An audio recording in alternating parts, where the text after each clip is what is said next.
ചങ്ങരംകുളം ചേലക്കടവിൽ കായലിൽ മീൻ പിടിക്കാൻ പോയ 10ാം ക്ലാസ് വിദ്യാർത്ഥി മുങ്ങിമരിച്ചു. മൂക്കുതല ചേലക്കടവ് സ്വദേശിയും പടിഞ്ഞാറവളപ്പിൽ മുഹമ്മദിന്റെ മകനുമായ മുർഷിദാണ് കായലിൽ വീണ് മരണമടഞ്ഞത്. മൂക്കുതല ഗവൺമെന്റ് ഹൈസ്കൂളിലെ 10ാം ക്ലാസ് വിദ്യാർത്ഥിയാണ്. തിങ്കളാഴ്ച രാവിലെ 7:30യോടെയായിരുന്നു സംഭവം. വീടിന് സമീപത്തെ കായലിൽ മുർഷിദ് മീൻ പിടിക്കുന്നതിനായി വലയിട്ടിട്ടുണ്ടായിരുന്നു. രാവിലെ വലയിൽ മീൻ കുടുങ്ങിയിട്ടുണ്ടോ എന്ന് നോക്കാൻ വേണ്ടിയാണ് കുട്ടി കായൽ തീരത്തേക്ക് പോയത്. എന്നാൽ ഏറെ സമയം കഴിഞ്ഞിട്ടും മുർഷിദ് തിരികെ വീട്ടിലെത്താത്തതിനെ തുടർന്ന് ആശങ്കയിലായ കുടുംബാംഗങ്ങളും നാട്ടുകാരും ചേർന്ന് പരിസര പ്രദേശങ്ങളിൽ തിരച്ചിൽ ആരംഭിക്കുകയായിരുന്നു. തുടർന്ന് നടത്തിയ വിശദമായ തിരച്ചിലിലാണ് മുർഷിദിനെ കായലിൽ മുങ്ങി മരിച്ച നിലയിൽ കണ്ടെത്തിയത്. ഉടൻ തന്നെ ചങ്ങരംകുളത്തെ സ്വകാര്യ ആശുപത്രിയിൽ എത്തിച്ചെങ്കിലും അപ്പോഴേക്കും മരണം സംഭവിച്ചിരുന്നു. നിലവിൽ ചങ്ങരംകുളത്തെ സ്വകാര്യ ആശുപത്രി മോർച്ചറിയിൽ സൂക്ഷിച്ചിരിക്കുന്ന മൃതദേഹം പോലീസ് ഇൻക്വസ്റ്റ് നടപടികൾ പൂർത്തിയാക്കിയ ശേഷം പോസ്റ്റ്മോർട്ടത്തിനായി മാറ്റും. തുടർന്ന് ബന്ധുക്കൾക്ക് വിട്ടുനൽകുമെന്ന് അധികൃതർ അറിയിച്ചു. മൈമൂനിയാണ് മരണപ്പെട്ട മുർഷിദിന്റെ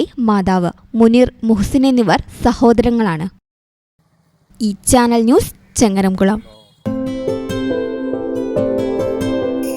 15 വർഷങ്ങളായി ഈ തിളക്കം നമ്മെ ഭ്രമിപ്പിക്കുന്നു. 15 വർഷങ്ങളായി ഈ വ്യത്യസ്തത നമുക്ക് ആത്മവിശ്വാസം നൽകുന്നു. 15 വർഷങ്ങളായി നമ്മുടെ ആഘോഷങ്ങളിൽ ഈ പാരമ്പര്യവും പങ്കാളികളാണ്.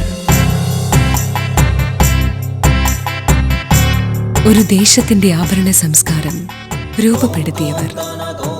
ഞങ്ങളെപ്പറ്റി നിങ്ങൾക്കല്ലേ കൂടുതൽ അറിയുന്നത്? പരിശുദ്ധിയുടെ സുവർണ പാരമ്പര്യം.